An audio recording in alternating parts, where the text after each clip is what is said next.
រួចទេអូនសូមឲ្យព្រមមាសមេបងដល់ស្នេហ៍ពីអូនវិញជុំ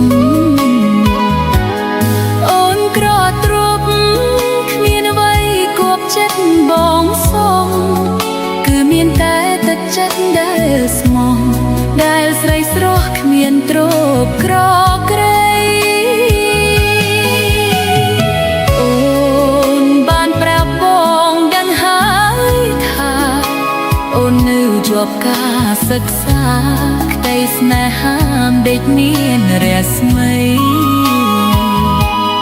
អូនស្ម័គ្របងស្ម័គ្រអស់ពីដួងហារតីប្រាថ្នារួមស្នេហាភក្តីចិត្តស្រីថ្លៃ